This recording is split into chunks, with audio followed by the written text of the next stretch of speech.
अभी हमारे साथ बैठे हुए हैं डुमरांव क्षेत्र के मशहूर फिजिशियन डॉक्टर शैलेश श्रीवास्तव जी। जैसा कि आपको ज्ञात हो कि डुमरांव क्षेत्र में डेंगू एक बहुत बड़ी समस्या का रूप ले चुकी है। यह बीमारी बहुत बड़े स्तर पर फैल रही है।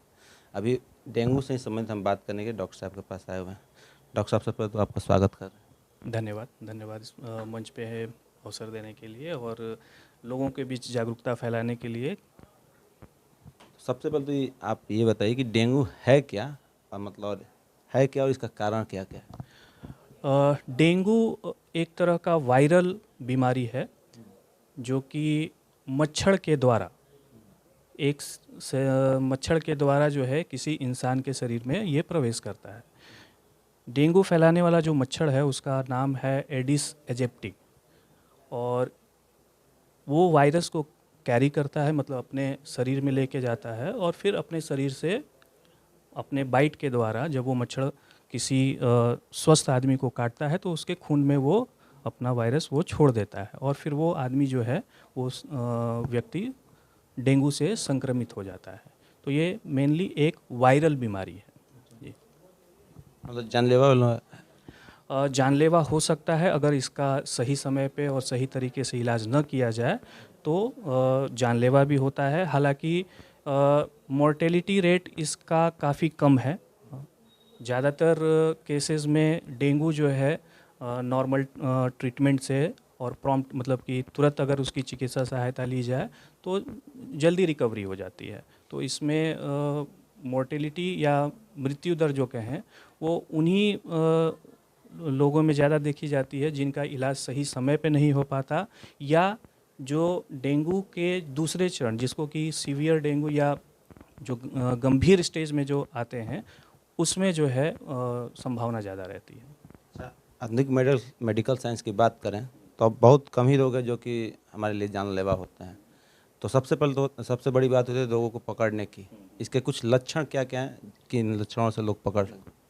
डेंगू में सबसे पहला चीज़ तो ये होता है कि इसमें बहुत तेज़ बुखार आता है।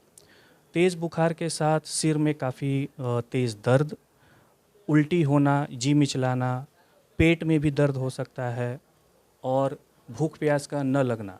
साथ ही मांसपेशियों में और शरीर के जोड़ों में इसमें बहुत ज़्यादा पेन होता है और इसलिए भी इसका एक दूसरा नाम भी है जिसको कि ब्रेकबोन फीवर भी बोलते हैं, यानी कि हड्डी तोड़ बुखार। क्योंकि हड्डियों में इस बीमारी के चलते बहुत ही ज़्यादा दर्द होता है। उसके अलावा इसका एक और नाम है जिसको बोलते हैं डेंगू हेमरेजिक फीवर, यानी कि इसमें जब रोग ज़रूरत से ज़्यादा जब बढ़ जाता है तो शरीर से खून का बहाव भी होता है, जो कि आंतरिक भी हो सकता है और बाहरी भी हो सकता है। यानी कि नाक से खून का आना या उल्टी होने पे खून का आने लगना या पैखाने के रास्ते से खून का आना। तो ये जब सीवियर डेंगू हो जाता है तब उस समय ये सब लक्षण देखने को मिलते हैं। डेंगू से बचाव के क्या क्या उपाय हो सकते हैं। डेंगू से बचाव का तो सबसे पहल है कि जो इस रोग का होने वाला कारण है उसका बचाव हम लोग करें। यानी कि मेन कारण क्या है, मच्छर के काटने से ये शरीर में फैलता है। तो हमें कोशिश ये करना है कि हमें आसपास अपने कहीं भी मच्छर पैदा ना होने दिया जाए। उसके लिए क्या कर सकते हैं हम, इसका एक चीज़ और ये मैं बताना चाहूँगा कि ये मच्छर जो है ये ज़्यादातर साफ़ पानी में, लेकिन रुके हुए पानी में ही ये उत्पन्न होता है। इसके अंडे जो होते हैं वो तैयार होते हैं। तो हमें ये देखना चाहिए कि हमारे घर के आसपास कहीं भी पानी तो नहीं रुका हुआ है। अगर पानी रुका हुआ है तो उसका सफाई करना है। घर में कोई भी पुराना बर्तन या कूलर या टैंक, इनकी नियमित रूप से सफाई करते रहनी चाहिए ताकि उसमें कहीं से भी पानी रुके नहीं और मच्छर इसमें न पैदा लें। तो ये सबसे बड़ी चीज़ है कि हमें अपने घर और आसपास में ज़रूर साफ़ सफाई रखनी चाहिए। और अगर हम पीड़ित हो गए उसके बाद क्या करना है। पीड़ित होने के बाद इसका जब जैसे ही आप में लक्षण दिखाई देना शुरू होता है, मरीज़ को जैसे ही तेज़ बुखार, सिर दर्द, उल्टी या इस तरह की संभावना, या एक और चीज़ होता है कि शरीर में रैसेस, लाल चकते चकते या खुजली जैसा होने लगता है। अगर ये सब में से कुछ भी अगर लक्षण दिखाई देता है तो तुरंत अपने किसी नज़दीकी डॉक्टर से जाके मिले और तुरंत उसका उपचार करवाएं। क्योंकि अगर सही समय पे उपचार किया जाए तो ये रोग बहुत आसानी से भी ठीक होता है। तभी इसमें परेशानी आती है जब इसमें देरी या लापरवाही की जाए। इसमें सबसे पहले तो डेंगू के लिए कोई स्पेसिफिक ट्रीटमेंट नहीं है, कोई अलग से इसकी कोई दवा नहीं है। उसके लिए सिम्टोमेटिक ट्रीटमेंट किया जाता है, यानी कि जो लक्षण पेशेंट को आ रहे हैं उस लक्षण के आधार पर उनको दवाइयाँ दी जाती है। अगर पेशेंट को बुखार है तो बुखार की दवाई, उल्टी हो रही है तो उल्टी, और शरीर में उसके फ्लूइड के लेवल को मेंटेन रखा जाता है। ये सबसे ज़्यादा ज़रूरी चीज़ है कि उसको डिहाइड्रेशन न हो, और लिक्विड डाइट उसको रेगुलर में लेते रहना चाहिए पेशेंट को।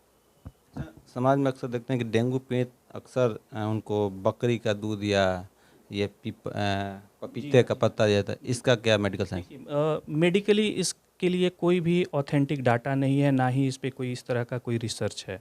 और कई बार देखा ये गया है कि कुछ लोग जो बकरी का दूध का सेवन करते हैं या पपीते का पत्ते का रस लेके पीते हैं, उनके साथ फ़ायदा पहुंचने से ज़्यादा उनको नुकसान हो जाता है, क्योंकि इन चीज़ों को लेने से कई बार उनको उल्टी और दस्त की समस्या शुरू हो जाती है, और जिसके वजह से उनका शरीर जो है काफ़ी वीक हो जाता है। जैसा कि अभी मैंने बताया आपको कि डेंगू के पेशेंट में हाइड्रेशन यानी कि फ्लूइड की मात्रा रहनी चाहिए भरपूर मात्रा में, और इसी के लिए हम लोग फ्लूइड, आईवी फ्लूइड भी लगवाते हैं पेशेंट को। तो वैसे केस में जब उनको उल्टी या दस्त होने लगेगा तो उनके शरीर में डिहाइड्रेशन हो जाएगा, जो कि उनके स्वास्थ्य के लिए और हानिकारक होगा। तो मेरा आग्रह यही रहेगा कि इन चीज़ों पे और इन बातों पे ध्यान न दें, दूध का सेवन ज़रूर करें, लेकिन नॉर्मली जो वो दूध पीते हैं, चाहे गाय का या भैंस का, उसका उपयोग करें। पपीते का पत्ते का रस न पिएं, उसके जगह पे पपीता वो खा सकते हैं। सेब, कीवी, ये सब फल जो हैं, जो सीजनल फ्रूट्स हैं, उस सब का सेवन वो कर सकते हैं। डेंगू के इस भय वाले माहौल में आप लोगों से क्या अपील करना चाहेंगे? भय का कोई इसमें ज़रूरत नहीं है, क्योंकि ये भी अन्य बीमारियों की तरह ही एक बीमारी है जिसका कि सही इलाज और समय पे इलाज होने से कोई परेशानी नहीं होती है। तो लोगों से यही मेरा कहना है कि कभी भी इस तरह का कोई आदमी आपको मिलता है, या परिवार में या आस पड़ोस में, या उसको ऐसे इस तरह के लक्षण दिखाई देते हैं, तो उनको ये कहें कि तुरंत उसके लिए आप इलाज करवाएं, समुचित इलाज करवाएं, आधा अधूरा इलाज न करें, क्योंकि डेंगू में कई बार ये दोबारा से भी अटैक करता है, और जो सेकेंड अटैक होता है एक बार ठीक होने के बाद दोबारा, वो ज़्यादा जो है पेशेंट के लिए ख़तरनाक होता है।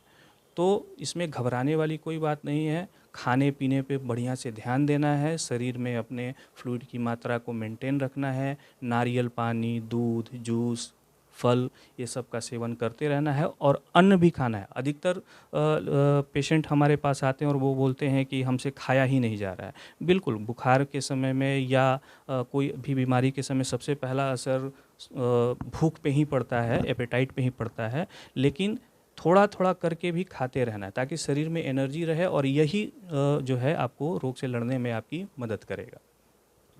डॉक्टर साहब, आपने अपना समय दिया, इसके लिए बहुत बहुत धन्यवाद। धन्यवाद। तो ये रहे थे डुमरांव क्षेत्र के मशहूर फिजिशियन डॉक्टर शैलेश श्रीवास्तव। हमने कोशिश की कि डेंगू के बारे में जितनी भी आधारित जानकारियाँ हैं वो इनसे ली जाए। तो डेंगू जानलेवा रोग नहीं है, अगर आप बशर्ते इसको समय से अगर आप डायग्नोसिस कर लेते हैं और उसके बाद इलाज शुरू कर देते हैं तो यह कोई भयावह रोग नहीं है।